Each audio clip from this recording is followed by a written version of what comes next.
האזן zurück mit abgenommen bedauert. Octoberpod.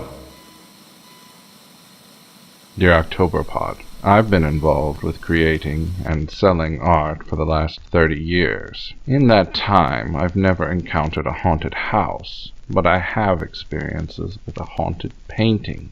Let me tell you about it.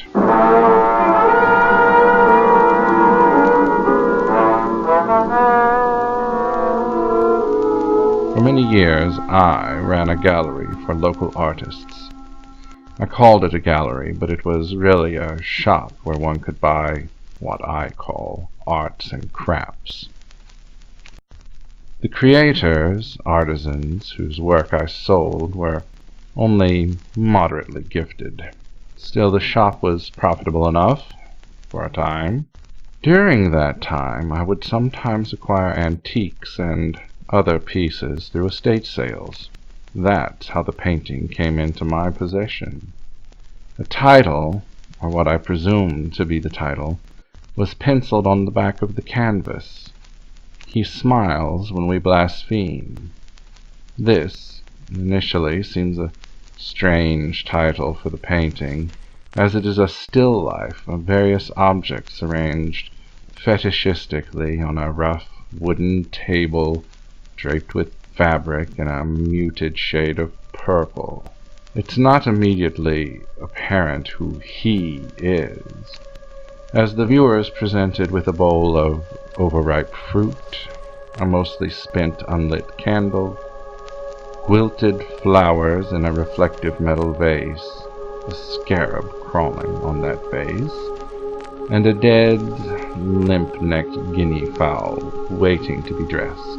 It's a savagely candid yet inept work of outsider art, a work which pairs a laundry list of traditional vanitas imagery with a style dominated by sharp, compartmentalized geometry and a muted, institutional color palette.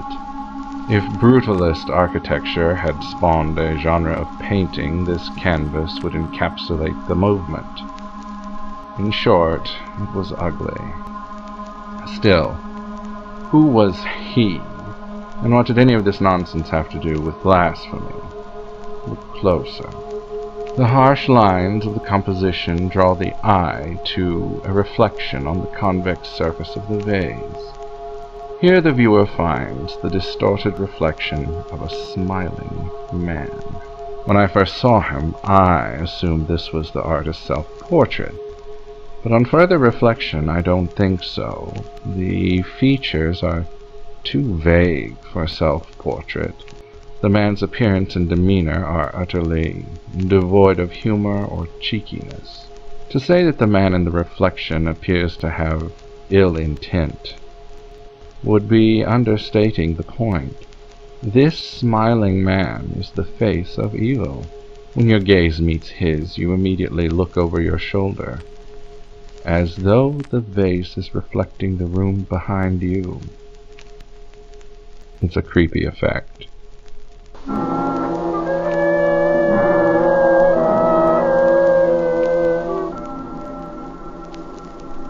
Regardless of my feelings on the canvas, it fell to me to find a buyer. I hung it in the back of my shop in an ill-lit corner, keeping it separate from the rest of my stock. Few ventured back there to inspect it, and no one expressed much interest in buying it, even at a steep discount. One day, Raymond, a friend from art school, came into the shop. He just bought a house in the area and was looking to purchase a few pieces to warm up the home a bit. From the moment he walked in, his gaze seemed to be drawn to "He smiles when we blaspheme." He told me he needed to have it, and I realized that I'd be overjoyed to be rid of it. I washed my hands and thought I'd never see it again. I was wrong.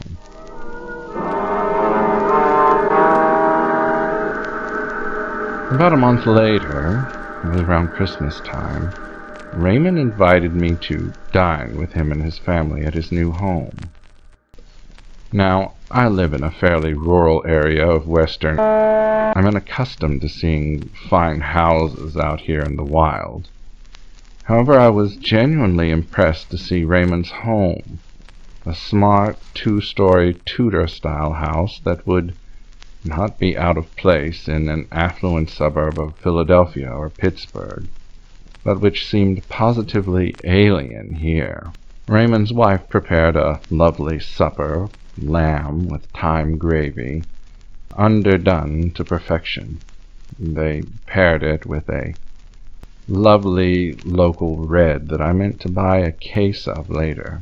I never did. After dinner, Raymond's 8-year-old daughter wanted to give me a tour of the house. Of course, much of the tour focused on the child's room, with special attention given to her dollhouse.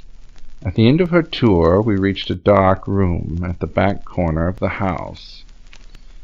An old shade tree stood just a few feet from the window, and I imagined that very little sunlight ever finds its way through that window. A floor-to-ceiling bookcase dominated one wall. There was a well-loved armchair in one corner, walled in with stacks of books on art and design and typography. There was a desk loaded with computer equipment, and on the wall above the desk towered, "He smiles when we blaspheme." All evening I had wondered what had become of the awful canvas, and here it hung, staring down at me. I didn't like it at all. It distressed me. Still, I tried to be cheerful and asked Raymond's daughter if this was Mommy or Daddy's office. Her face darkened and she shook her head. She aimed a finger at the canvas and said, "No, this is the Reverend's office. There are bad people here." "What bad people?" I asked. "The people who ruin my dreams. They come and go through here." Just then Raymond called us up for dessert.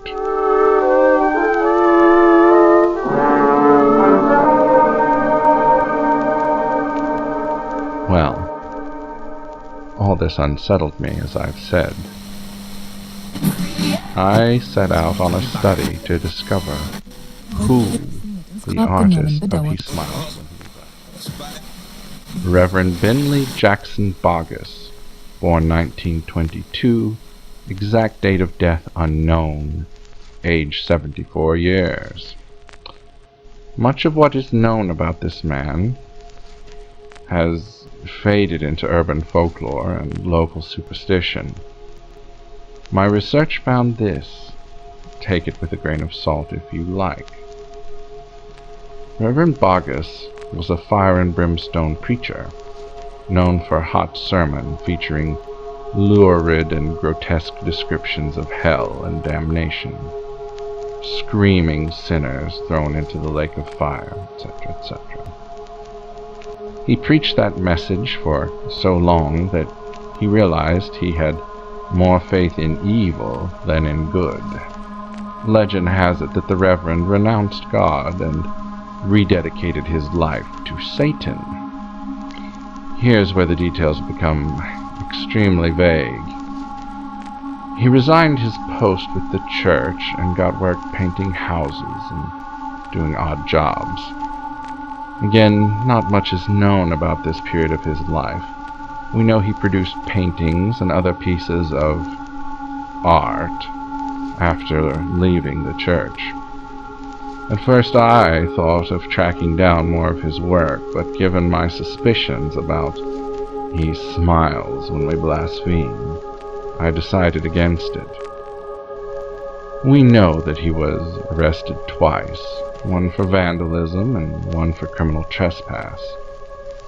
Little is known about the trespassing charge. There are stories of him breaking into graveyards, but not much else.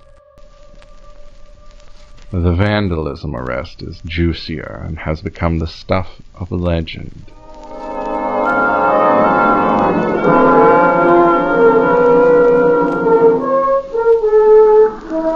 Apparently, the former Reverend Bogus broke into his former church and began painting the sanctuary black.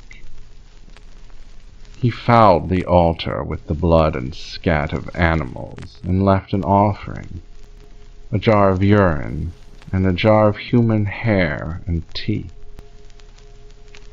On the altar, in place of the cross, he'd hung one of his paintings. People say he was preparing to celebrate a solitary black mass when the police found him. During this period of petty crime, Bogus produced most of his art and wrote down some pretty unsettling thoughts in his extensive journals. One journal described his own blueprint of hell with vague instructions on opening its gates. He died sometime in 1996. As I said, the exact date and circumstances of his death are unknown. This is due to a fire that destroyed several boxes of county records in 1998. But when he did die, he became a local legend, a boogeyman whose deeds were at the heart of every campfire tale told by the locals.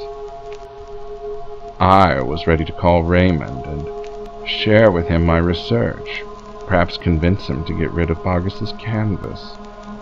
But I never got the opportunity. Instead, I received some tragic news. I called Raymond's home, but to no avail. The number had been disconnected. I learned that Raymond went missing shortly after my visit,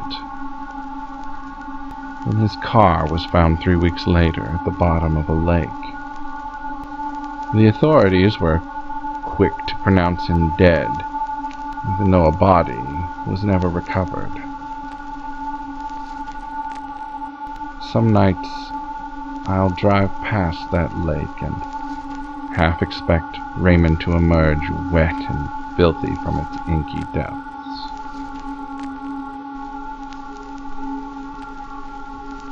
Raymond's wife was forced to put the house on the market.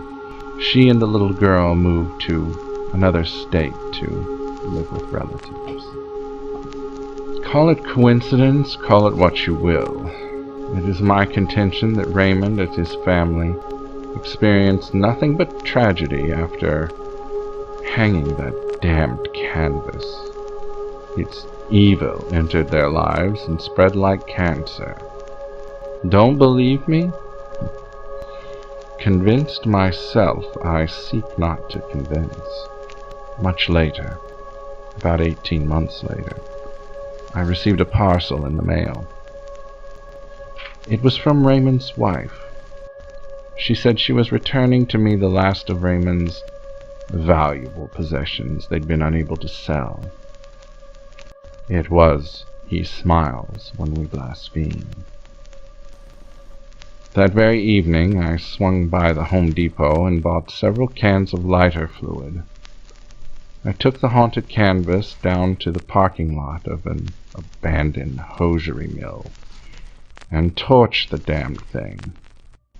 Thick red-black ropes of blood streamed from it as it burned.